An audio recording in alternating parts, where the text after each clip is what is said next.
Ladies and gentlemen, thank you for making yourselves available this afternoon. We're here today to talk about the overnight shooting homicides, 2 in Sydney, and certainly, from my perspective, unacceptable and totally, I think, a betrayal in what we hold to be important in Australia, that is the safety of your own street and our suburbs.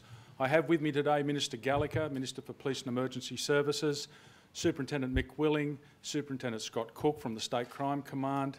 I will get the Minister to talk through the events that he wants to bring to you, and then we will take questions. At this stage, as I've already indicated, there was a press conference earlier today. Unfortunately, not all of you were able to get there. That being the case, we thought this was an ideal opportunity to address the issues again, just to be sure that we're on the record. Thank you, Minister. If I can hand it over to you. Thanks. Commissioner, thank you very much for that. Ladies and gentlemen, thank you for coming down here this afternoon. I've sat down with the Commissioner on a couple of occasions during the course of today to discuss the events of overnight and indeed the events of recent times and the approach that police are taking. Rest assured, as I've said to the Commissioner not only today but I've said in the past, whatever resources they need, be they legislative or be equipment, be they other, the New South Wales Government stand directly beside the New South Wales Police Force in relation to these levels of criminality. As the Commissioner has said, this sort of behaviour on our streets is completely and totally unacceptable. It's not unacceptable to the police and to the wider community. It should also be totally unacceptable to the families, the loved ones and the friends of those that have been the victims overnight, or indeed those involved in this level of crime.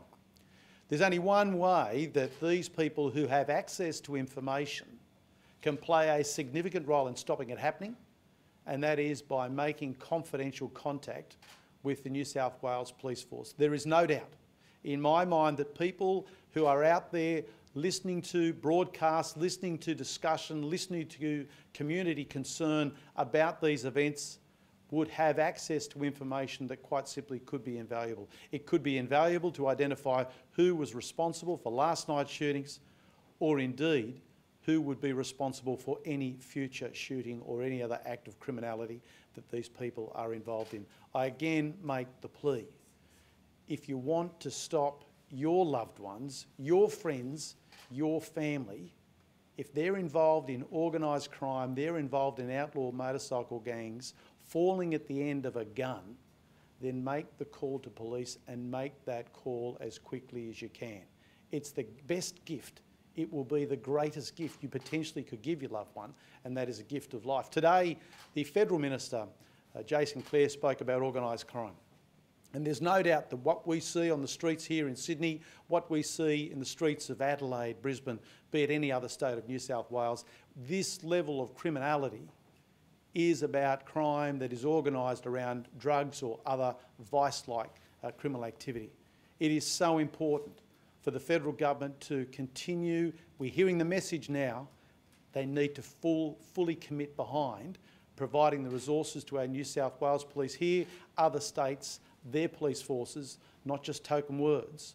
We need to have the bodies in boots on the street to assist the New South Wales Police, the Queensland Police, you name it, any other state jurisdiction, to actually bring these offenders to heel. It's so important to, again, make that salutary observation. None of these guns that are used in these drive-bys, overwhelmingly handguns, are produced in this country. They're all brought into this country. They all come in through our borders. And it's so important that the federal government uphold their end of the bargain to our state police jurisdictions by ensuring that our borders are not porous, are in fact as secure as they possibly can. If drugs are coming in, guns are coming in, God knows what else potentially be coming in.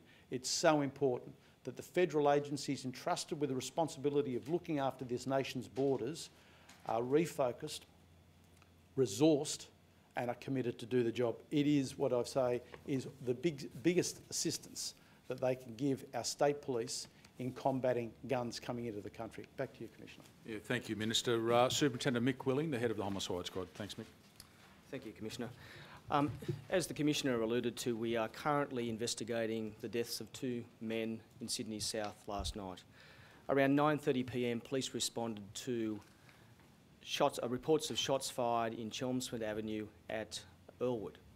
There, a 35-year-old man was found to be suffering from gunshot wounds. He was conveyed to St George Hospital, where he later passed away as a result of his injuries.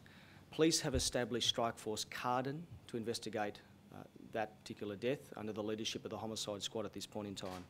Meanwhile, around 9:45 p.m. last night, police also responded to reports of shots fired in Albyn Street at Bexley, where they found an 18-year-old man suffering from gunshot wounds. He was also conveyed to the St George Hospital and also died as a result of his injuries.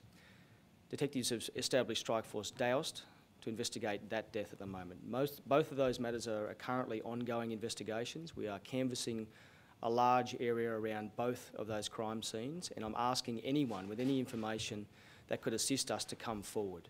In relation to the death of the 35-year-old man at Earlwood, we have some information to suggest that a dark vehicle was seen leaving the area.